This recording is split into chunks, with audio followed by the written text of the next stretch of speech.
That we are getting what we should have expected, the feeling that people have that post the handshake, nothing really has happened about us. We're just left there wondering, so where am I in this story? How does it benefit me? We continue to repeat the same mistakes and we continue to do the same things in the same way, and we think that our lives will change.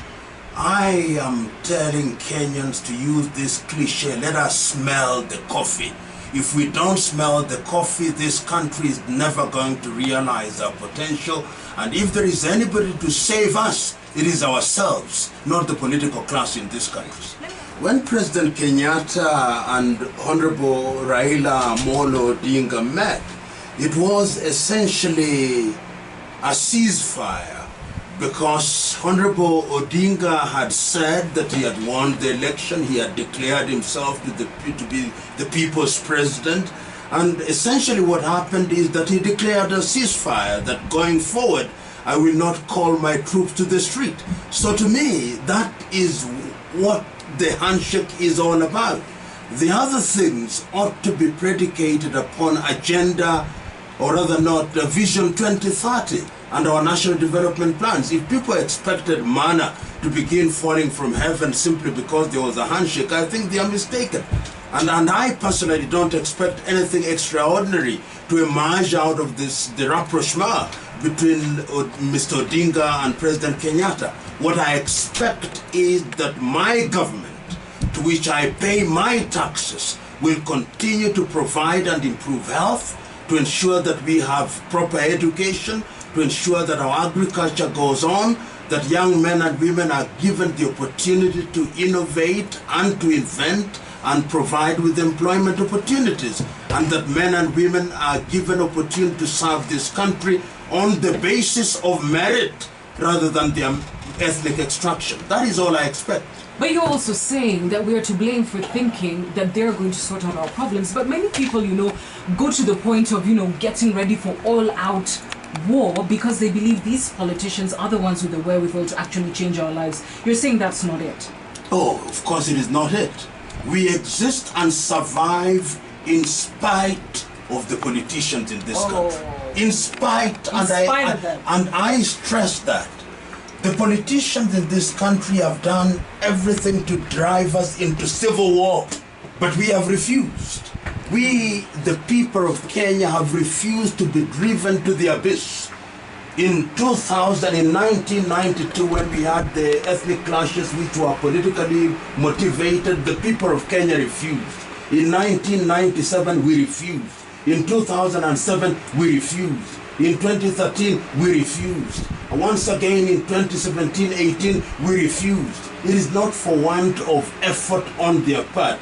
And the sooner we realize that we can do things and require and demand of them to do the right thing, the safer we are. And I must tell you, Prof, people are dying on social media over the manna from heaven comment. We expected so much of it. I suppose what I hear also a lot from my audience on television and now on radio is this, that they believe there would be perhaps, a better working environment. Business would begin to boom. There'd be that feel-good factor post, the handshake. And that doesn't seem to have come through. Is that? The feel-good factor is there for the political class. The individuals who wanted to be appointed into positions, ambassadorial, chairman of parastatals, membership of parastatal. But the truth is, in order to move a country forward, experience has demonstrated times without number that you've got to deal with the fundamentals. And the fundamentals is that you must create an environment which is sustainable. Because how do we know that the so-called handshake can be unmade tomorrow because one of the parties is dissatisfied? So any investor who is worthy of his salt is waiting and asking the question, is Kenya a country in which I can invest for the long haul? Or the reality is that every 5 years after they have held their elections, they go into some kind of conflict, then they enter into some kind of an arrangement, applying what I call band-aid solution to cancerous problems. Do you now hear the Truth, Justice and Reconciliation Commission report? Do you now hear the many men and women and children who died? Do you now hear about the pain that this country has gone through? It is as if we have collective amnesia, and we think that these two individuals are now Moses with a rod in hand to part the Red Sea for us and to summon things to happen to us. We are deluding ourselves, and the sooner we realize it, the safer we are. But you know, we're the same ones who called for it. Churches, everybody said, shake hands, stop this, crazy talk that was, reaching fever pitch. So was it all bad? No, not at all. I was in the forefront, among others, in calling for what I called a truce, because it was reaching proportions that were dangerous to the country. So what has happened thus far is that the political agitation has stopped. What I would have expected the government to do is to engage in some kind of identifiable and clear engagement with the opposition in order to drive the country forward. Remember that this country, and I'm repeating this, has already declared that it has a Vision 2030. In fact, even the so-called Big Four that President Kenyatta talks about are extracted from Agenda 2030 to make this into a middle-level economy. That is what I hear, and what I want to hear the politicians focusing on, because they are not leaders. Remember that I'm talking about politicians. They are not leaders in Kenya. They are dealers in this country. These individuals, they are not leaders, they are dealers. And because they are dealers, they only enter into political deals which are not designed to help anybody in this country. And if we are helped, it is by accident, not by design.